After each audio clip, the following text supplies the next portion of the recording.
ജിഫ്രി വധക്കേസിൽ ഉന്നത ഉദ്യോഗസ്ഥരെ സംരക്ഷിക്കുന്നതായി സഹോദരൻ ഹാരിസ് ജിഫ്രി മീഡിയ വണിനോട് പറഞ്ഞിരിക്കുകയാണ്. SI ശ്രീജിത്തിന്റെ വെളിപ്പെടുത്തൽ ഇതിന് ഉദാഹരണമാണ്.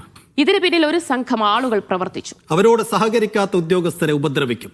SI കൃഷ്ണലാലിന്റെ കാര്യത്തിലും അതാണുണ്ടായത്. കേസിൽ തുടരന്വേഷണം ആവശ്യപ്പെട്ട് കോടതിയെ സമീപിക്കുമെന്നും ഹാരിസ് ജിഫ്രി മീഡിയ വണ്ണിനോട്.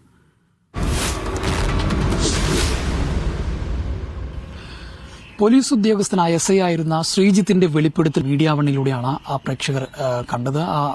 അതിനകത്ത് ഒരുപാട് വെളിപ്പെടുത്തലുകൾ അദ്ദേഹം നടത്തുകയും ചെയ്തിരുന്നു. അതിൽ പ്രധാനപ്പെട്ട ഒന്നായിരുന്നു ഈ താനൂരിലെ താമിർ ജിഫ്രി വധക്കേസുമായി ബന്ധപ്പെട്ടുള്ള ഒരു കാര്യം കൂടി അദ്ദേഹം പറയുകയുണ്ട്. അദ്ദേഹത്തിന്റെ ഫോണിൽ നിന്ന് വാർത്ത ഷെയർ ചെയ്തത് ഉദ്യോഗസ്ഥർ കാണുകയും പിന്നീട് അതുമായി ബന്ധപ്പെട്ടാണ് അദ്ദേഹത്തിന് നടപടി നേരിടേണ്ടി വരികയും ചെയ്തത് എന്നുള്ളതാണ്. അതായത് നേരത്തെ തന്നെ കുടുംബം ഇക്കാര്യത്തിൽ പറഞ്ഞിരുന്നൊരു പ്രധാന കാര്യം എന്നുള്ളത് ഉന്നത ഉദ്യോഗസ്ഥർ എപ്പോഴും ഈ കേസിനകത്ത് സംരക്ഷിക്കുകയും താഴെ തട്ടിലുള്ള ഉദ്യോഗസ്ഥരിലേക്ക് ഈ കുറ്റം ചാർത്തപ്പെടുകയും അവരിലേക്ക് മാത്രം ഇത് ഒതുങ്ങുകയും മറ്റുള്ളവർ രക്ഷപ്പെട്ടു പോവുകയും ചെയ്യുന്നൊരു സാഹചര്യമുണ്ട് എന്ന് നേരത്തെ തന്നെ കുടുംബം ആക്ഷേപം ഉന്നയിക്കുകയും ചെയ്യുന്നിരുന്നു. ഈ ഘട്ടത്തിൽ ഇപ്പോൾ താമിർ ജിഫ്രിയുടെ സഹോദരൻ ഹാരിസ് ജിഫ്രി മീഡിയ വണ്ണപ്പം ചേരുകയാണ്.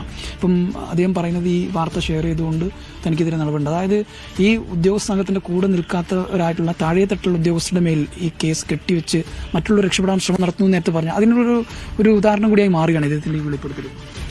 അതെ, ഇതേ ഒരു അവസ്ഥയൊന്നും നമ്മളെ കേസിന്റെ സമയത്തും ഉണ്ടായത്. കാരണം ഈ SI കൃഷ്ണലാല് ഇതുപോലെ ഒരു ചാനലിൽ വന്നിട്ട് ഒരു 2-2.5 മണിക്കൂർ മൊത്തം ഈ നമ്മളെ കേസിനെ പറ്റി ഒരു ചാനലിൽ ഔട്ട് ചെയ്തില്ലേ, അതിനെക്കുറിച്ചും അതിനുശേഷം ഈ അതിൽ കറക്റ്റ് ഗൂഢാലോചനകൾ എന്തൊക്കെയെന്ന് അയാൾ പറയുന്നുണ്ട്. പക്ഷെ ആ SIനെ ഇവർ വകുപ്പ് തല അന്വേഷണം കൊണ്ട് അത് ചവിട്ടി താത്തി ഇപ്പോഴും സസ്പെൻഷനിൽ കിടക്കുകയാണ്. പക്ഷെ കൊലപാതകം ചെയ്ത ഡാൻസ് അപ്പ് ടീമുകൾ ഇപ്പോൾ ജോലിയിൽ അടിപൊളിയായി ജോലി ചെയ്തുകൊണ്ടിരിക്കുകയാണ്. അപ്പോൾ ഇവർക്കെതിരെ നിൽക്കുന്നവരെല്ലാവരെയും ബുദ്ധിമുട്ടിക്കുക എന്നുള്ളൊരു ഉദ്ദേശം തന്നെയാണ് ഈ ചെറിയ ഗ്യാങ്ങിന്, ഈ പോലീസ് ഗ്യാങ്ങിൽ ഉള്ളത്. അതിൻ്റെ ഒരു ഉദാഹരണമാണ് ഇപ്പോൾ ശ്രീജിത്ത് പറഞ്ഞത്. മൂപ്പർക്കും ബുദ്ധിമുട്ട് അനുഭവിച്ചത് കാര്യങ്ങളൊക്കെ ഇന്ന് വാർത്തയിൽ പറഞ്ഞത്. സെയിം തന്നെയാണ് കൃഷ്ണലാലും അനുഭവിക്കുന്നത്. കൃഷ്ണലാൽ തെറ്റ് ചെയ്തില്ല എന്നല്ല, പക്ഷെ അവരെ ബാക്കി കാര്യങ്ങളിൽ തുടരെ അയാൾ വേറെ രീതിയിൽ നമുക്ക് വേണ്ടിയിട്ട് അല്ലെങ്കിൽ മീഡിയക്ക് വേണ്ടിയിട്ട് പറഞ്ഞു എന്നുള്ളതാണ്. അതായത് ഈ ഫോക്കസ് ഉണ്ടല്ലോ, ഈ ഗ്രൂപ്പിനൊപ്പം നിൽക്കുന്നില്ല എന്നുള്ളവർ അല്ലെങ്കിൽ നിൽക്കാത്തവരൊക്കെതിരെ അവർ നടപടി എടുക്കുക അല്ലെങ്കിൽ അവരെ ഉപദ്രവിക്കുക. തീർച്ചയായും നമ്മളെ കേസിൽ നോക്കിയാൽ ഈ ഡാൻസ് അപ്പ് സംഘത്തിന്റെ എല്ലാ അതോറിറ്റി, അതായത് SP ആണ് നിയന്ത്രണം. SP-ന്റെ നിയന്ത്രണത്തിലോ അല്ലെങ്കിൽ DYSP നിയന്ത്രണത്തിലോ ആണ് ഈ എല്ലാ കേസുകളും ചെയ്യുന്നത്. പക്ഷെ നമ്മളെ കേസിൽ ചെളാരിയിൽ നിന്ന് പിടിച്ചിട്ട് താന്നൂർ വരെ കൊണ്ടുവന്ന് അറസ്റ്റ് ചെയ്യിപ്പിച്ച ഈ ഡാൻസ് അപ്പ് സംഘത്തിനെ നിയന്ത്രിച്ചത് ആരാന്നുള്ളത് നമുക്കിതുവരേക്കും ഉത്തരം കിട്ടിയില്ല. അവർ കണ്ടമാനം സമയം ഒരു 5:30 മുതൽ അല്ലെങ്കിൽ 4 മണി മുതൽ 12 മണി വരെ അവർ കസ്റ്റഡിയിൽ വെച്ച്, അനധികൃതമായിട്ട് കസ്റ്റഡിയിൽ വെച്ച് ഉപദ്രവിച്ചിട്ടാണ് അനിയൻ മരിക്കാനുള്ള കാരണം. പക്ഷെ ആ സമയത്ത് ജംഷീർ കൊടിഞ്ഞി വിശദാംശങ്ങളുമായി നമ്മോടൊപ്പം ചേരുന്നു. ജംഷീർ, താമിർ ജിഫ്രി കസ്റ്റഡി മരണക്കേസിൽ ഒരുപാട് ചോദ്യങ്ങൾ ഇപ്പോഴും ബാക്കിയാണ്. ആ കുടുംബത്തിന് ഇപ്പോഴും നീതി അകലെയാണ്.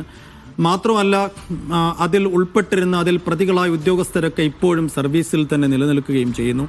അപ്പോൾ ഇന്നലെ ഈ SIയുടെ പുതിയ വെളിപ്പെടുത്തൽ വന്ന ഒരു പശ്ചാത്തലത്തെ, അല്ലെങ്കിൽ അദ്ദേഹം പറഞ്ഞ വളരെ പ്രധാനപ്പെട്ട വെളിപ്പെടുത്തലുകളെ എങ്ങനെയാണ് ഈ കുടുംബം കാണുന്നത്?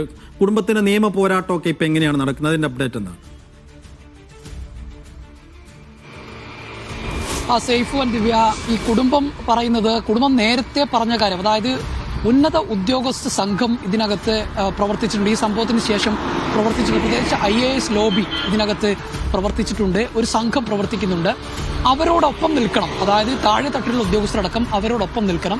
അവരോടൊപ്പം നിൽക്കാത്ത ഉദ്യോഗസ്ഥർ ആണെങ്കിൽ അവരെ ഉപദ്രവിക്കുന്ന സമീപനമാണ് ഈ സംഘം ചെയ്യുന്നത് എന്നുള്ളതാണ് നേരത്തെ കുടുംബം പറഞ്ഞിരുന്നത്. അത് തന്നെയാണ് ഇപ്പോൾ കഴിഞ്ഞ ദിവസം കൊല്ലത്തുള്ള SI ശ്രീജിത്ത് വെളിപ്പെടുത്തുകയും ചെയ്തത്. അക്കാര്യമാണിപ്പോൾ താമിർ ജിഫ്രിയുടെ സഹോദരൻ ഹാരിസ് ജിഫ്രി മീഡിയ വണ്ണിനോട് പങ്കുവെക്കുന്നത്. നേരത്തെ കൃഷ്ണലാൽ SI, നേരത്തെ താനൂരുണ്ടായിരുന്ന കൃഷ്ണലാൽ SIക്കും സമാനമായ അനുഭവം ഉണ്ടായി എന്നുള്ളതാണ്.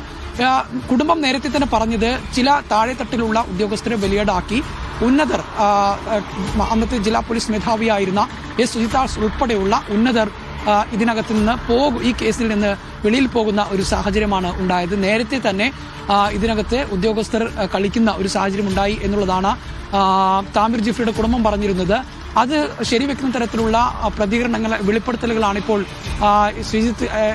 മുൻ എസ് ഐ ശ്രീജിത്ത് അടക്കമുള്ളവരുടെ ഭാഗത്തുനിന്ന് ഉണ്ടാകുന്നതെന്നാണ് കുടുംബം പറയുന്നത്. ഇതിനകത്ത് കുടുംബം തുടരന്വേഷണം ആവശ്യപ്പെട്ടുകൊണ്ട് ഇപ്പോൾ ഹൈക്കോടതിയെ സമീപിക്കാൻ ഒരുങ്ങുകയാണെന്നാണ് ഇന്നലെ ഹാരിസ് ജിഫ്രി നമ്മോട് പ്രതികരിക്കുന്ന ഒരു സാഹചര്യം ഉണ്ടായിരിക്കുന്നത്. ഉന്നത ഉദ്യോഗസ്ഥർ എപ്പോഴും കേസിന് പുറത്തു നിൽക്കുന്നു എന്നുള്ളതാണ്. അതോടൊപ്പം തന്നെ ഇതിൽ പ്രതികളായി കണ്ടെത്തിയ ഡാൻസ് ഓഫ് അംഗങ്ങൾ പ്രതികളായി കണ്ടെത്തിയതാണ്. അവർ ഇപ്പോഴും ജോലിയിൽ തുടരുന്നു എന്നുള്ളതാണ് മറ്റൊരു പ്രധാനപ്പെട്ട കാര്യം. ഈ ഡാൻസ് ഓഫ് അംഗങ്ങൾ ഇപ്പോഴും ജോലിയിൽ തുടരുന്നു എന്നുള്ളതും കുടുംബം പറയുന്നുണ്ട്. ഏതായാലും ഇതിനകത്ത് തുടരന്വേഷണം വേണമെന്നുള്ള ആവശ്യം തന്നെയാണ് കുടുംബം മുന്നോട്ട് വെക്കുന്നത്. ഈ കേസിൽ കൃത്യമായി അന്നത്തെ SP ആയിരുന്ന സുനിൽദാസിന്റെ നിർദ്ദേശപ്രകാരമായിരുന്നു ഡാൻസ് ഓഫ് സംഘം ഇവരെ കസ്റ്റഡിയിൽ എടുക്കുമെന്നും പിന്നീട് ചേളാരിയിൽ നിന്ന് കസ്റ്റഡിയിലെടുത്ത് താനൂരിലെ ദേവദാർ റെയിൽവേ പാലത്തിന് താഴേക്ക് കൊണ്ടുവരുന്നതും അവിടെ വെച്ച് ക്രൂരമായി മർദ്ദനമേൽക്കുന്നതും പിന്നീട് മരണം സംഭവിക്കുന്നതും ഒക്കെ. ഏതായാലും ഇതിനകത്ത് ഉന്നത ഉദ്യോഗസ്ഥരടക്കമുള്ളവർക്ക് പങ്കുണ്ട്. അവരെ അന്വേഷണത്തിന് വിധേയമാക്കി പുറത്തു കൊണ്ടുവരണം എന്നുള്ള ആവശ്യം തന്നെയാണ് കുടുംബം മുന്നോട്ട് വെക്കുന്നത്. ആ കാര്യവുമായി അല്ലെങ്കിൽ അതുമായി ബന്ധപ്പെട്ട് കുടുംബം മുന്നോട്ട് പോകും എന്നുള്ള കാര്യം തന്നെയാണ് ഇപ്പോൾ താമിർ ജിഫ്രിയുടെ സഹോദരൻ ഹാരിസ് ജിഫ്രി വ്യക്തമാക്കുന്നത്. ഒരു ലോബി, IAS ലോബി ഇതിനകത്ത് പ്രവർത്തിച്ചിട്ടുണ്ട് എന്നുള്ളതും അവർ വ്യക്തമാക്കുന്നുണ്ട്. ഉന്നത ഉദ്യോഗസ്ഥരടക്കം ഇതിനകത്ത് പ്രവർത്തിച്ചു. ഇതിൽ ഉന്നതരെ ഒഴിവാക്കുന്ന ഒരു സമീപനം ഉണ്ടായി എന്നുള്ളതാണ് ഇപ്പോൾ കുടുംബം വ്യക്തമാക്കുന്നത്. നിയമ പോരാട്ടം തുടരും എന്നത് തന്നെയാണ് കുടുംബം പറയുന്നത്.